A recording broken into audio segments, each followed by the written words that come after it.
3, 2, 1. Good morning everyone! So how are you today? Okay ba? Nag-breakfast na ba lahat? Nag-breakfast lang so meron tayo sa side ng mga snack, no? Okay, so before we start, so I would like to introduce myself. So my name is Shades. I'm actually part of hospitality training.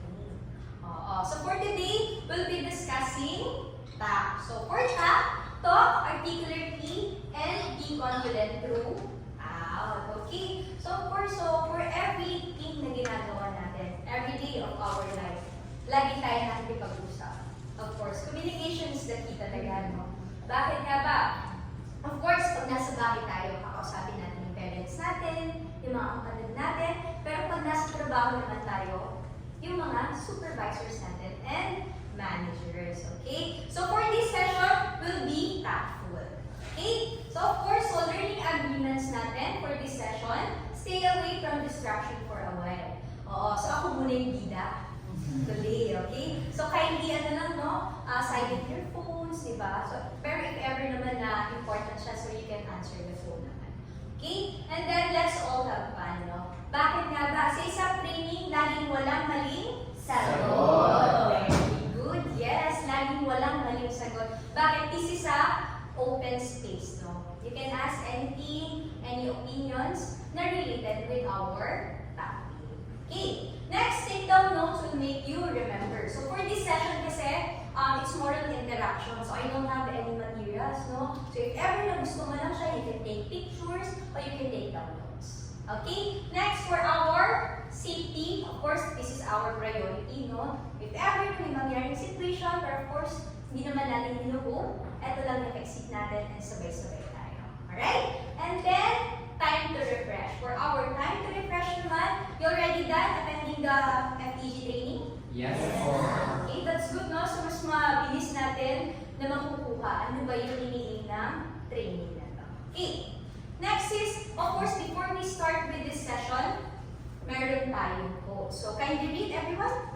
If you talk to a man in a language he understands, that goes to his head. If you talk to him in his own language, that goes to his heart. By Nelson Mandela. Alright, no? So, if you talk a man in language he understands. Of course, so anyone, how do you define this quote? For me, discipline was more like on the disciplinary action cycle. Like, I read a book about this, like, the more you try to make other people understand you, the harder, the more they will fight you back. So instead of going against that person, just go with the flow with what they want, then maintain it eventually. Yes, tama, no? If you listen, you understand, no? So he can reply, she can reply kung ano yung iniin nyo with that conversation. Anyone? It goes din po sa isang line na always put yourself in their shoe. Parang kailangan po yung kausap mo, always think na yung ma-receive niya, na-understand mo. At para po, in a way, ma-understand niya. Hindi po pwedeng dating may angat ka or what, kailangan po balance po yung may conversation or communication po. Yes, thank you, Rans. No, that's good. Of course, no? Kung gusto natin na papakinggan tayo, pakinggan muna natin sila. No? So for this quote, it's more on the communication, deeper communication with our guests. No? If we give them a good, professional answer, and they will see the sincerity. Okay? Nagigets pa natin? Yes. Okay. So for our learning objectives, no? So at the end of this session, participant will able to define what is appropriate language, how to apply it in the operation, and confidently and articulately converse by using appropriate language. Of course. So for our course 9, of course, ayan po siya, definition of appropriate language, why do we use it, what makes it different, how do we apply the operation, and lastly, appropriate language to use. Okay. Of course, so, ginagamit na natin si Forbes, no? Of course, i-rely din natin yan. We are 5-star, of course. So, meron tayong mga classification. So, one of our classification, we have the courtesy and manner. So, anyone can read? Staff is highly articulated of voice slang and excessive use of phrase fragments. Okay, so do you have any experience, no, with our guests na may ginamit ka na slang words or phrase fragment? Anyone? Well, since nasa VR po ako, which is VIP reception, mostly po kasi ang hinahandle po namin guests, mostly Koreans, Chinese, Japanese, and mostly po kasi ng guest po namin is hindi po talaga nakakapag-English. So, may times po talaga na gumagamit kami ng phrase fragments. Like, kunwari, magpapakip po sila ng baggage. Sabi lang, baggage, keep.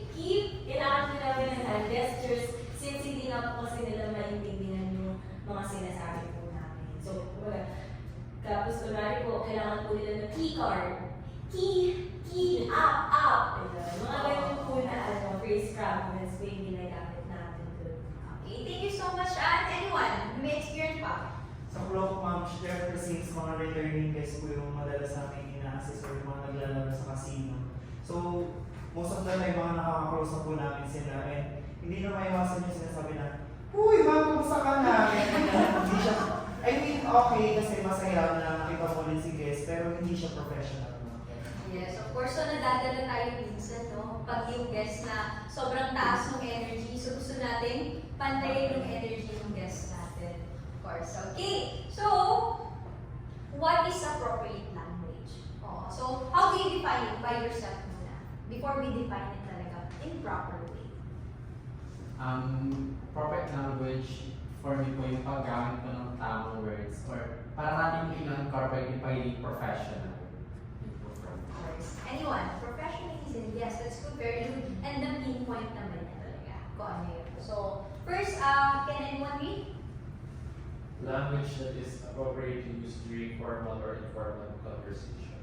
Okay, so language that is appropriate to use during formal or informal conversation.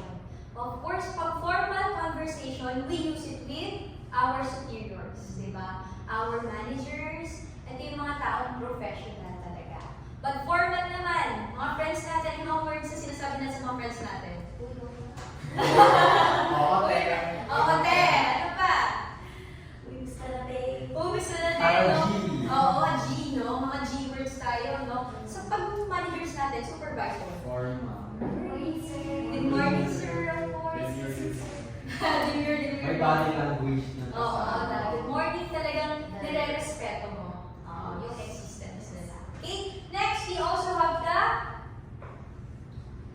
Henry. Cover words and phrases that are used for a variety of reasons.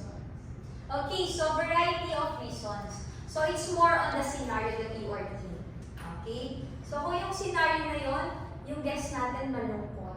Alam nga naman sabihin mo, "Are you okay, sir?" Diba parang hindi mo sinasabayan kung ano napipin na emotion ng guest natin. So, different scenario of course, no? Pag masaya si guest, masaya yung approach natin. Pero pag galit si guest, of course, nagsisympathize tayo. I'm really sorry, I apologize on what I did, diba? Yung mga ganong words tayo. Okay? Then, next is we have the Language that fits the speaker and audience. okay, so when we say speaker and audience, I'm the speaker, you're the audience. Ano ba itong ginagawa natin ngayon? It's a training. It's a training, yes. I'm the trainer, you listen and you give me your good, yes, your opinions, feedback, diba? Learnings that you want to share with everyone. Okay? Next, so why use appropriate language and what makes it different? Bakit nga ba natin ginagamit ang appropriate language in this hospitality industry? Sobrang vital po ng paggamit ng appropriate language, lalo na po kapag kailan ka po, pag binibuild mo po talaga yung brand ng isang company, parang that will, when you use, or every staff uses appropriate language, that will set the company apart from other company or other hotel industry po na nagbibigay ng same.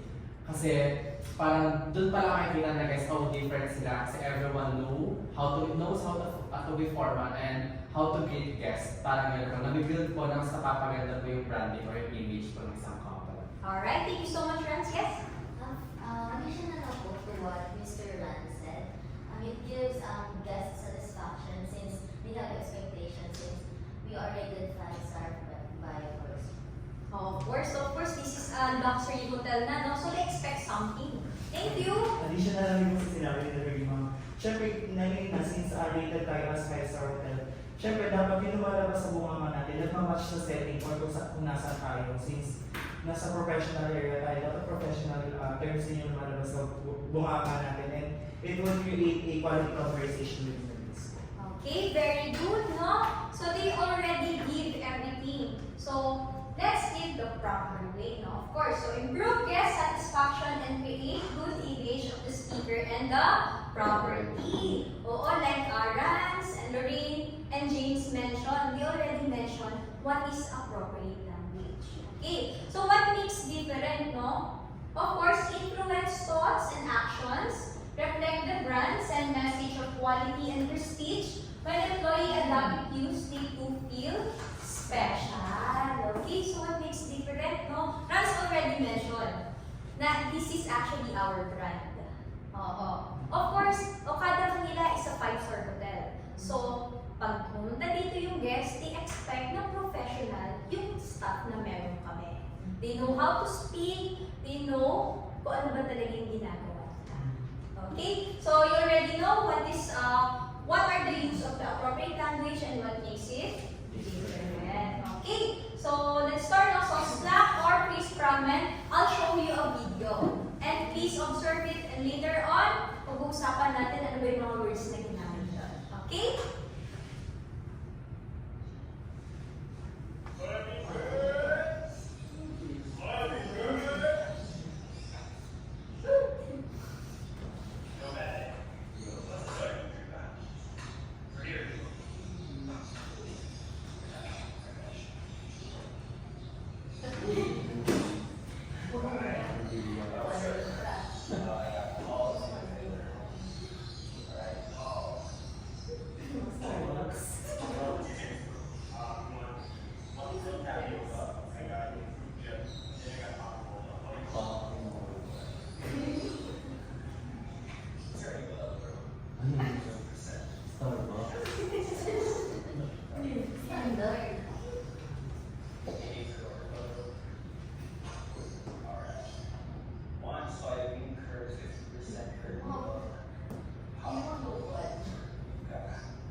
No. Of course, no. So, what if you observe, no? Kung ganun yung taho vendor niyo sa barangay niyo sa village niyo, bibili pa ba kayo? Mas mayaman. May ka na, no? Soil lead curve. Mas mahal. Ma-overwhelm na. Ma-over na. Ano kaya yung pag narinig mo yun na sinisigaw doon? Magigets mo ba na taho yun? Import pa sa ibang bansa eh. Oo. So, kung sa ibang bansa yung taho yun. Pero Filipino style sa taho, no? O, ano mga words na sinasabi niya? Sheesh! Sheesh! Ano pa? Catch bro. Catchy bro. Yo! Yo! What's your Oh, what's your order, no? 50% boba. So, ba tatanungin ka, what do you like, boba or ano? Tawag ito? Fruit jelly! Fruit jelly, di ba? Wow, kakaibang ano? So, what do you think? Is it professional or not? No. At all? No. Hindi siya professional. No. Of course, no. So, ano yung mga common slangs na ginagamit natin? If you're from Lasal, di ba? Ano mga sinasabi ng mga taga-Lasal? What's up, bro? Bro? RUG. RUG? Raise? Diba? Yung mga words natin. Pero as a normal person na nakikipag-usap sa mga friends natin, we use this kind of slang words. Ano nga ba yan? No, sorry, yes. Again? Again? Yeah, Yeah, oo, di ba? Alright. Bye-bye. Bye-bye. Bye. Oo, 90, ganyan. But also, we have the phrase fragments. Ano naman pag sinabing phrase fragment? Mga incomplete. Oh, incomplete words, no? Like, yung kanina, yung pag Chinese yung pinakausap niya. Keep, baggage, di ba? Go, go, go! Yung mga ganung words na yung ginagamit natin. Yes. Okay. Okay, so just to have your deeper definition with the slang language and wait, okay, so for slang language natin, so yan, so vocabulary that used between two people who belong to the same social group and who knew each other well, and also a very informal language. So si slang, kanino natin ito lagi ginagamit? Friends talaga, no? Friends natin kasi nagiging totoo tayo pag friends natin. And they already know us talaga. Personality, attitude natin, no? Kaya ba, paano kayo nakikipag-usap? Kunyari nakita mo yung kaibigan mo ngayon. Uy! Kamusta ka? May inspired. Words lang muna tayo. Wala naman ba? Ano yung mga words na sinasabi natin? Ay, te, diba? Ano ba? Dunate. Balita, balitate, di ba? Balitate tayo. Omsi! Next is, we have the phrase fragment. When we say phrase fragment naman, incomplete sentence, of course, so pinapalit nila, sinushorter nila yung isang sentence. And then a partial sentence, and pieces from the sentence that become disconnected from the main clause. Oo. So, paano nga ba yung pag-phrase fragments naman tayo? For real? For real? Night. Night? Diba? Yung mga pinapaingin natin, no? Breaking lang ako, ha? Bipas? Nag-bipas ka na ba? Oo. Gmor? Oo, yan. So, let's start now. So, let's have a small activity. So, okay, ano nga ba siya, no? Slang or phrase fragments. Identify if the word is slang or a phrase fragment. Okay, so I'll give you a piece of paper now. I'll give you 3 minutes also to answer. Okay, so, yeah.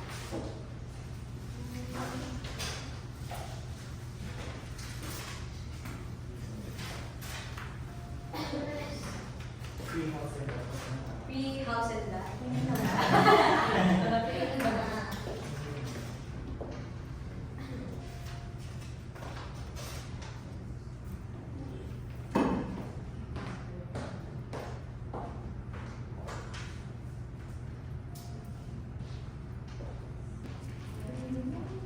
Okay, so are you done? Okay, so let's try to answer this, no? Slang or phrase fragment. Okay, see. Okay. Ano kaya siya? Slang. No? Okay, very good. Pag night kaya, ano yung night? Free. Phrase fragment. So if ever nababaguhin natin yan, paano natin gagawin? Good night. Very good, of course. Good night, no? And then, yes, if yes. Slang. Slang, of course, no? So, slang siya. Of course, then yung alright kaya? Slang, very good. Si bye. Phrase fragment. Okay, very good. So, kung bye, papalitan natin ang iba. Goodbye. Oh. Kasi pag ano, bye, friend lang yan. Bye. Pero pag ano, goodbye, sir. Okay, so what? Si what? Phrase Phrase fragment. Very good. Pero nasa slang lang siya. Okay, next is we have the check-in, check-out. Phrase fragment siya. Okay, next is no problem. Slang or phrase fragment? What do you think? Slang. Very good. Eh, yung what? Phrase fragment. Okay, that's good, no? And then also, your name? Phrase fragment. Okay, so if ever naman, ayan, so, for what kasi, I beg your pardon. No? So if ever nababaguhin natin siya, I beg your pardon. Okay, next, Okada. Phrase fragment. Okay, no? Phrase fragment din siya. Si Ru, if ever nababaguhin natin siya, paano natin babaguhin? Your name. May ano your name. Lumabas na rin siya. And then also, room number. Oo, ganun tayo. Phrase fragment, no? Okay, so naintindihan ba natin? Yes. Okay. Ayan. Okay, so let's practice more.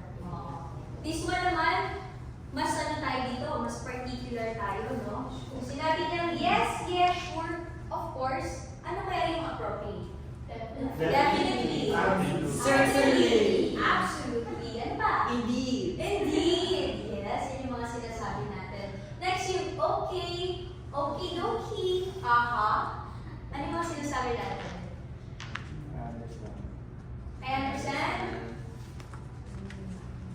Pag okay, ano yung mga sinasabi natin words? This is noted. This is noted. Anyone?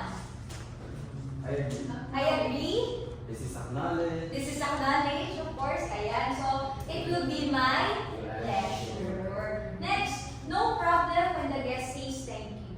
Ano yung appropriate? You're welcome. My pleasure. My pleasure. Yan yung mga sinasabi natin. No? You're welcome. It is my pleasure. Next, we have the excuse me. Say what? I beg your pardon. Okay? And then also, no, I'm sorry. I apologize. Anyone? Anything pa? Apologize. Allow me to repeat. Okay? And then, yes, I can. Certainly. Okay, I would love to. Oh, yung mga words natin talaga, ma-appreciate ng guest natin. Can I? Allow me. Allow me to assist you. Yes. Is there anything I can help you with? Diba? Yung mga sinasabi natin. Come this way. Kung pagagandahin pa natin in appropriate way. This one's go this way. This way, please. Allow me to escort you. Okay? Can do that. Ano yun? Anything. Pag hindi natin kaya gawin yung request ni guest.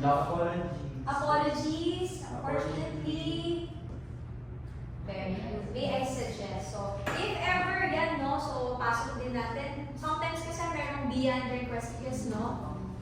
We first apologize. And then, we can also recommend this if ever meron tayo dito sa Okado Manila. Okay, next, I don't know. Allow me to Double check. Confirm. Very good. Allow me to double check. Okay. So, yan, na-practice na natin siya. So, ano nga ba yung pinaka-objectives natin for this training, no? Of course, ano nga ulit appropriate language? Language that is appropriate to use both during formal or informal communication. Very good. Anyone? That's good, no? So, alam niyo na, no? So, informal or formal conversation. If our guest, of course, ginagamit natin formal. Pero pag informal naman, friends natin. Okay? Ano pa ba, no? So, ano yung mga ina-articulate natin? Slang words. Ano yung mga slang words na dapat nating iwasan? Okay. Okay. Alrighty. So, ano yung mga dapat nating papalitan? Professional terms. O, ano kayo ang professional terms natin ulit? Certainly. Good morning, good afternoon. Is there anything I can help you with? Complete sentence. Yes, okay. So thank you so much for your answer, no? So for this takeaway, of course, use language that fits your audience and matches the purpose. Okay. When we say, ano talaga, no, match with the purpose, it's all about the scenario. Kung yung scenario nyo is, they just asking you something. Reservation, with the restaurants natin, check-in, request, ano yung gagawin natin? Ibibigay lang natin kung ano yung needs nila. In professional, okay? And then consider the level of formality. Like yung nangyari sa'yo, di ba? Yung mga, kamusta ka na ma'am? Di ba? Yun kasi, nakuha mo na yung vibe ni guest. And hindi mo na napigilan, naging unprofessional ka na. But let's be mindful every time. Okay? And then, avoid use of jargons, bias language, group of genderized or stereo. Ito sa mga gay, di ba? May mga gay friends tayo, may mga languages sila na ginagamit. Of course, this one naman, pag nandito tayo in professional setting, we avoid that. Okay? Ayan. So lastly, body language is important too. So hindi lang words, syempre, yung mga gesture natin, di ba? Yung posture natin, dapat well-groomed tayo lagi. Okay? So, nag-guess ba natin? Yes. Okay. For your departments ba, ano yung mga natutunan nyo for being professionalism when it comes to communication? What do you think? me po, since sa transpo po kami, parang may mga nakakausap din po kami sa contact ng mga guests. So, making po sure na pag ano po. Some of them po, inappropriate language is important din kasi po, kung kami po, nagpo-provide din kami ng information sa kanila. So, dapat din po na appropriate yung mga sabihin namin sa kanila. Alright, ikaw, what do you think? For me po, actually, transportation department interacts with employees and the guests. So, it's very important that we use appropriate language like for greetings, we greet our supervisors good morning. Also the guests, if they have some concerns, we should use proper sentence like, how can I help you? And what else? There is also information that we need to provide. So first, we need to introduce ourselves and then greet them. And we will be asking some questions what they need. Alright, thank you so much. Yes, that's good, no? We give some information that they need, even though they're not asking. Yes. So, anticipatory service, of course. James. Sa amin naman ma'am, since every day, lagi kami nakakaroon ng bagong guest, so we have to be consistent in using appropriate language. And yun nga, just like what I've said ma'am, parang meron siyang lasting impression and wow factor if you are using an appropriate language. Like, oh, dito sa hotel na ito, ganito, gumagamit sila ng appropriate, even though, not to be, yung sa discrimination po, like, pagka hindi maayos yung children mo, hindi mo naayos yung kakausapin mo maayos. Ganun no, parang very crucial siya sa concierge na dapat laging appropriate language yung ginagamit natin. For me naman po, in addition, Yes, thank you, James. being upfront at concierge, we are tasked to attend to every concern or any request or complaint of the guests, especially sa mga rooms po. So, hindi natin may iwasan yung may irate guests. So, even though mamura ka, dun ko po natutunan na, okay, iba-iba talaga yung personalities na makikita or makasalamuha ko here. Besides naman sa pag-ano nila, kailangan professional ka pa rin. Appropriate language, we apologize, we sympathize, and we handle the guest complaints and requests professionally using proper words. You know.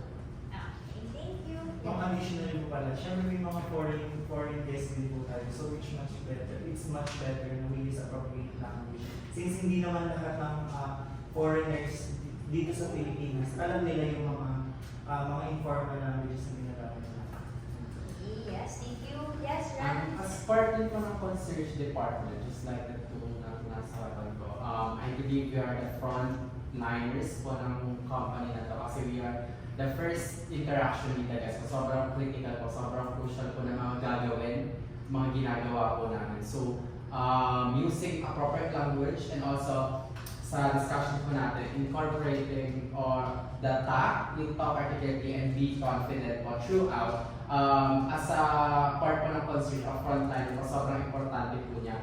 Kasi it sets the image po ng company. So kailangan unang-una pala magpasok pa lang po nila ng pita. Actually pag iba pa lang po nila ng sasakyan po nila, that na-feel na nila po 5-star to. O best of the best hotel to. So kailangan po very consistent and very alam po namin yung ginagawa po namin. Yung po yung natutunan ko po. Very good. Thank you so much.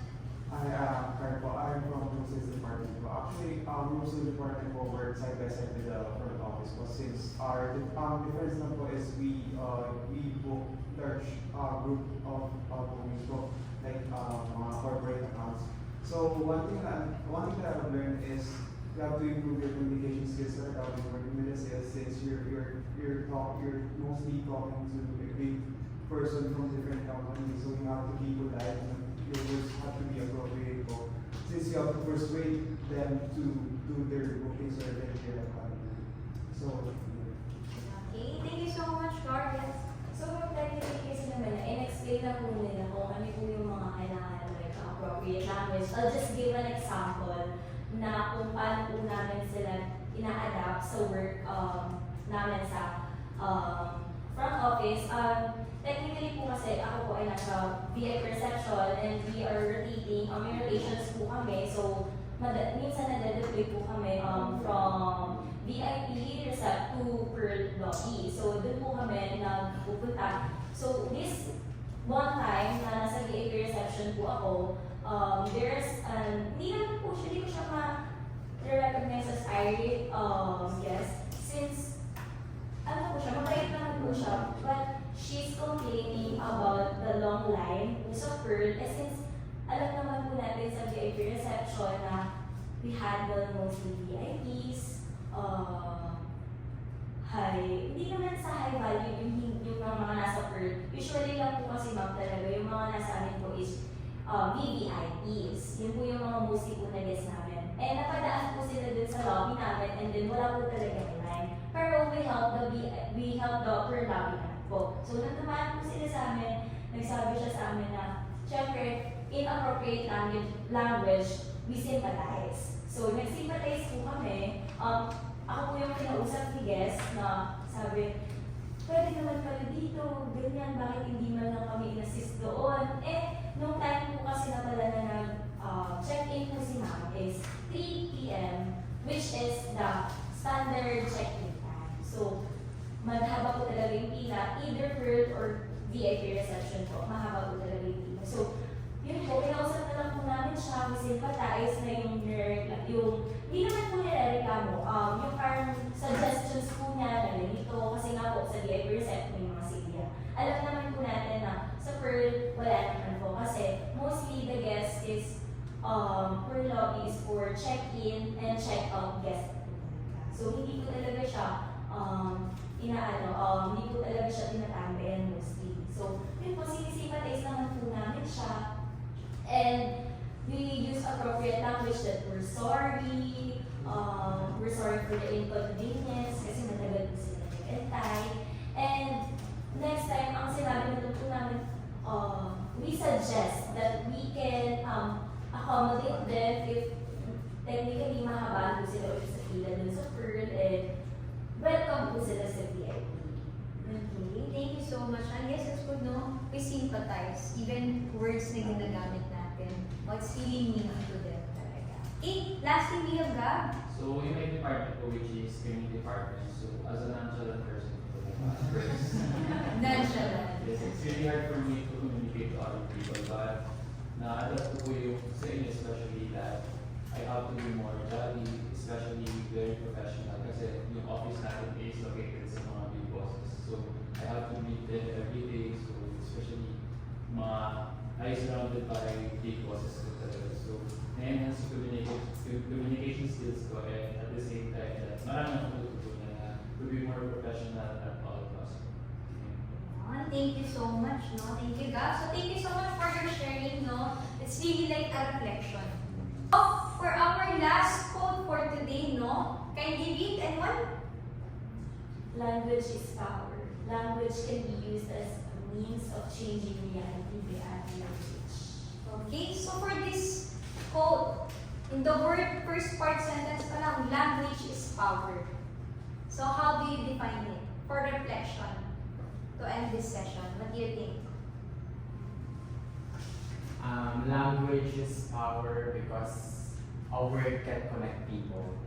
Parang red string theory po, parang simple word pero it can create connection po sa people. And with that, one single word, sobrang powerful niya kasi it can make or break someone's feelings po. Kaya sobrang powerful po ng language po natin. And language can be used as a means of changing reality.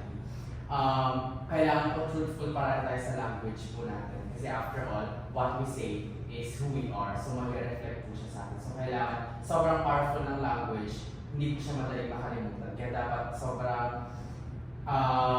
inaano po natin sabihin natin, sobrang in grace po and professional po. Very good. Yes, tama, no? Ganun tayo. Kasi for our guests, they trust us. When we say trust us, lahat ng words na sasabihin mo regarding to Okada Manila, paniniwalaan nila. That's why be mindful no, sa mga words and let me double check first and I'll be back to you. Okay? And sincerity, of course. Pag nakikita nila sincere yung team member or yung staff natin, diba, ano napipili nila? Diba? Mas nagiging, oo, mas daming trust, gusto nila ulit bumalik dito, okay yung staff nila, Lasting impression. oh, very good. Last, diba? Lasting is impression talaga siya. Okay, so any question? So did you enjoy? Yes! Really? So if ever pagbalik nyo sa mga departments nyo, gagamitin nyo naman itong session natin. Yes. Definitely. No worries. Definitely. Absolutely. Certainly. Certainly. Okay, so to end this session, kindly read everyone. Make Our guests feel valued. Use appropriate language. Again, thank you so much. So my name is Jane Katin. So if you have any question, you can come to our office. Okay?